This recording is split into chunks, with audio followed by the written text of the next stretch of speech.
forever blowing bubbles. Pip, pip, and well met. How dost thou, sweet viewer?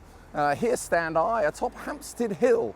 And I know what you're thinking, is he ever going to come to South London? Well, no, it just so happens that I do intend to come to South London, but I'm feeling a bit poorly after a cold, and my two friends, who even to call them friends doth infect my mouth, refuse to haul arse any further than North London. So why not have a little jaunt through Hampstead? And this is White Stone Pond, and it's named after a milestone that used to be here. And I think originally it was actually a sort of dew pond, which horses used to go and, I don't know, play and cool off in. So they enlarged it, but there was originally a pond here. I used to come here with my dad and sail our little sailing yacht. It was quite fun. Ours was the only one that didn't have a motor. Everyone had these groovy new ones with motors, and ours had this nice sail. It just went wherever it pleased. But over there is Jack Straw's castle. Jack Straw was one of the leaders of the Peasants' Revolt in 1381, one of Wat Tyler's friends. Anyway, it's said that he used to live here, but it then became a pub, which sadly got bombed by the Nazis. And now we have this monstrosity here. I don't know what it would cost just to turn it into a nice looking pub, but yeah, I think it's just, what is it now, Tom? Is it apartments? It's apartments and a gym now. I don't think it's In Dracula, this is where a character called Seward and Van Helsing have dinner before going off down Spaniards Road to the Spaniards to hail a cab. I don't know why they didn't just hail a cab here, actually, but anyway, behind it now is what's known as London's largest cottage. That's where you go if you want to, I don't know, indulge in some cottaging. I mean, I'm not making it up. Now, so back in the 1730s, Hampstead and Highgate, I believe, were just like a village, really. Quite famous for their wells and mineral waters, which were supposed to be very good for your health. I think there was not a single recorded death from bubonic plague. Like my dreams, they fade. And this is excellent. Legend has it, in the 1700s, there was an admiral called Matthew Barton, and he lived in this house, and it's designed like decks of a ship. Quarter decks and the whole works. Yeah, there's a flag pole. He used to put the flag up. There's even two cannons up there, which he used to fire on the King's birthday, for example. And I thought it looked kind of like a ship. It's actually the house that P.L. Travers based Admiral Boone on in Mary Poppins. In the film, there's those guys on top of the house that keep firing the cannons and everything. Excellent. Get your knees up, step in time. Get your knees up, step in time. This is excellent. Just up Hampstead Grove. This is the oldest house in Hampstead. This is called Fenton House. It was built in 1693, and I think it was originally for a fella by the name of Philip Fenton, who was a Riga merchant. It doesn't sound very Latvian, that name, to me, but so you can pay to go in, and in September they have a special apple day because they've got a 300-year-old orchard, and you can collect apples the old-fashioned way or something. And it's just a stone's throw from Fenton's house, just around the corner. It's one of my favourite pubs, kind of like an old coaching inn. Sad thing about it is this is the last place I ever saw our good friend Steve Donnelly and his friend James, because after we were all in here drinking when we were about 18 or something, he went home and he fell asleep on the sofa with a cigarette, and then they both died in a fire. So it's really sad. So I dedicate this film to Steve and James.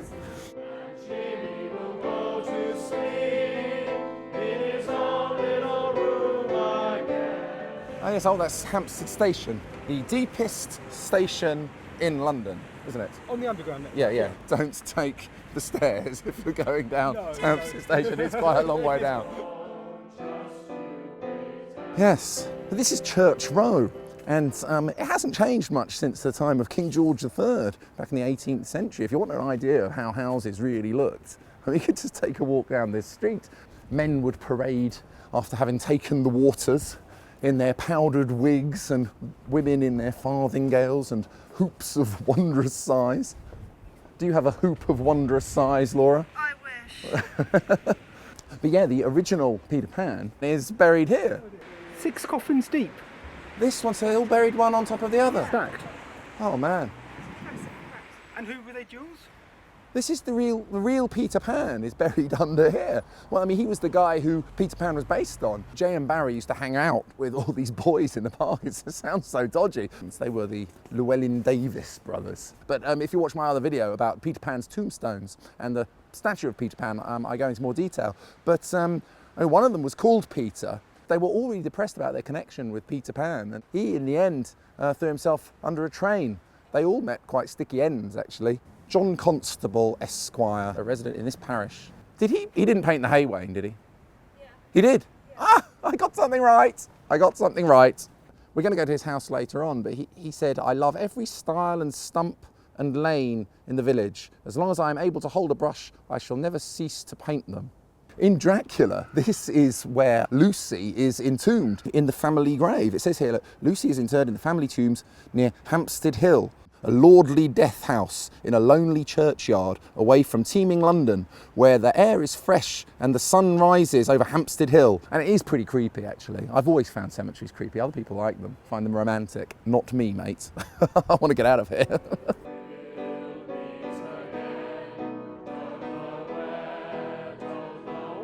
But if you really want to go back in time, you could visit Louis, which is named after a Hungarian guy, Louis Permayer, he came over in the 1960s and he started up this lovely patisserie. I used to come here as a kid. I mean, very little has changed in this place. It's all got this old wood panelling and it's very traditional looking.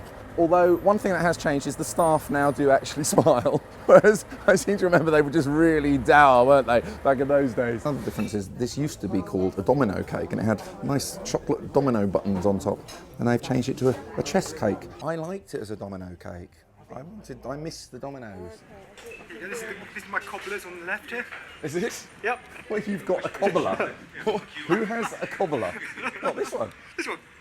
Does he do other things? Cobblers also cut keys for some reason. Why do cobblers always cut keys? They've got to make money somehow. They don't always. Sometimes dry cleaners cut keys. I've never actually used him for his cobbling abilities. I've used him to mend my bag strap and used him for boot polish and used him for watch battery. You see this house up here? That used to be quite a nice grand house. It was called Stanfield House. You can see they've actually cut it in half. And that was, they cut it in half in order to build Arthur Road, which is like Prince Arthur Road. Clarkson Stanfield, he was a friend of Charles Dickens, used to live there. And when they chopped it in half, he moved out. Because even though it's still a massive house, obviously wasn't big enough for him. Is that interesting? Yeah. Do you care? No. Do you care? I'd never spotted it before, so. No. All right, Laura, I know you're excited. Tell us about this Snappy Snaps. This is the George Michael Snappy Snaps. This is the George Michael Snappy Snaps, where in 2010 he crashed his Range Rover at 3:30 in the morning.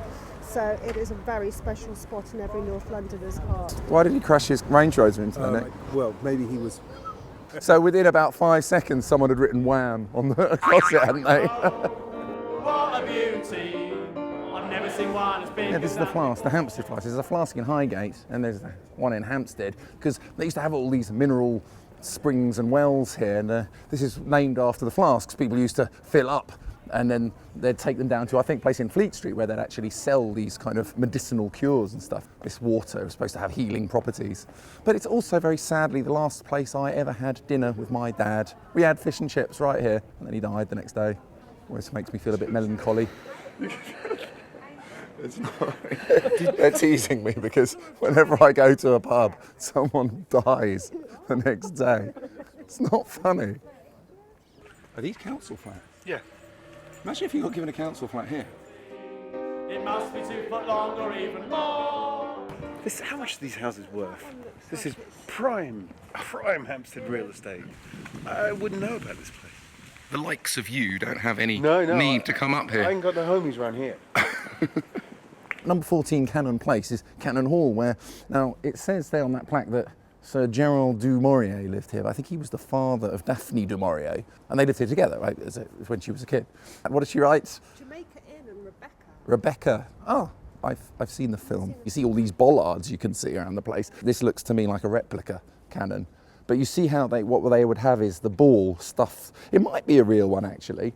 But this ball here is supposed to be a cannonball wedged inside the end of a cannon, because traditionally we'd have lots of these all sort of confiscated from the French after battles like, was it Waterloo and stuff. And is this where they filmed the beginning scene with Sammy Davis Jr. and Dean Martin in Cannonball Run? Oh yeah, yeah. That's here. Yeah, it's where Cannon and Ball, the famous comedians, live as well, yeah. Okay. Oh, this is cool though, look. Now look, that's a cannon. Now that's a real cannon, look at that. Right. Check this out. That's How a do you that's a know? real How do cannon. you know Because that's you real? just have to look. You have to look at it. Yeah, this is a parish lock-on. You know, I was just listening to the radio today, and they're talking about reintroducing drunk tanks. You know, it was Christmas Eve, babe, and in the drunk tank. Yeah.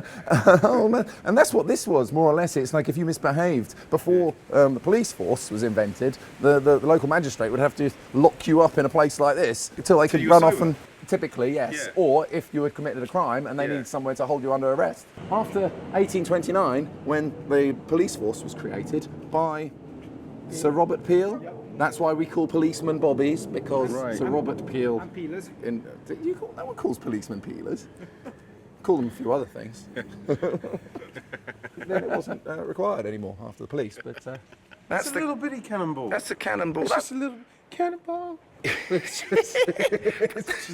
a very small cannonball. Well, yeah, right. But if that was going through you at Mach 3, you'd know about it. I don't think it'd be Mach 3. No, all Do right. you not believe that cannonballs were supersonic? I'm pretty sure they would.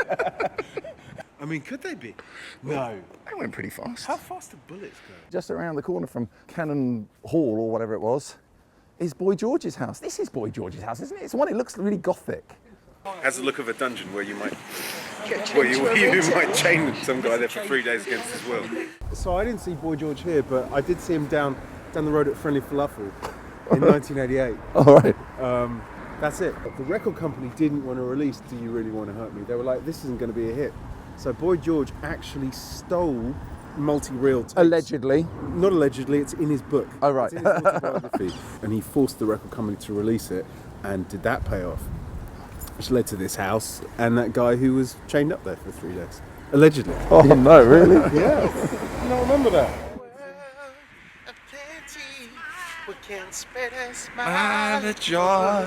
That was Boy George's line.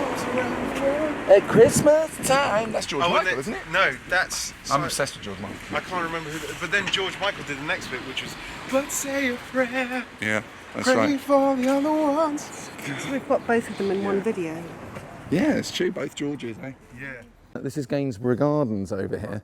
The Earl of Gainsborough, he donated a whole load of land around here for weary travellers who were, you know, thirsty, and homeless people, things like that. Because he also donated this fountain as well. 1698, he donated this. Everything around here is like well walk, well this, well that. It's because of this thing called the Chalybeate Spring, which was this healthy mineral water, pretty dead now. I think it's all dried up. Chalybeate, I think, means pertaining to iron and minerals, sort of stuff like what is good for you. But actually, it turns out that it's not really good drinking water at all. So it was all poppycock. Drink, traveller, and with strength renewed, let a kind thought be given to her who has thy thirst subdued. So in 1701, it became a whole spa and very popular, but then I think the whole area went into a bit of a decline by the 1790s. Not only did it become popular with prostitutes and beggars, but once they opened up the Hampstead Heath station, it became popular with cockneys. Worse still, holiday folk from the East End used to come down here, and indeed artists like John Constable, who lived in that house right over there. These are the times we shall dream about, and we'll call them the good old days. So I just want to point out this house on the right. This is actually a museum now. Known as number 2 Willow Road. It belongs to the architect Erno Goldfinger, who designed the Trellick Tower, that ugly one, near Westbourne Park. I think they call it brutalist architecture, don't they? He lived here for 50 years, from about 1939 till 1987, and it's all perfectly preserved. So if you want to see an old period example of how people lived, then you can come here to the museum. Not everyone liked it though, did they, Joolz? One of the neighbour, Ian Fleming. Oh right, the guy who wrote James Bond, like Ian Fleming, he didn't get on with Erno Goldfinger. His neighbour. Oh, we live nearby. Okay. Yeah, so he picked that name, as you'll remember, for one of his for one of his greatest villains. Many people have tried to involve themselves in my affairs, Mr. Bond, unsuccessfully. Odd job. When all our youth is but memories. Cheers, thanks for watching. If you enjoy my films, don't forget to hit the subscribe button, tell your friends. I've got loads more other videos on my channel. And if you want a guided tour of London, then just get in touch using my website, joolzguides.com. Or feel free to drop me a donation on PayPal or become my Patreon. Cheers, tally-ho.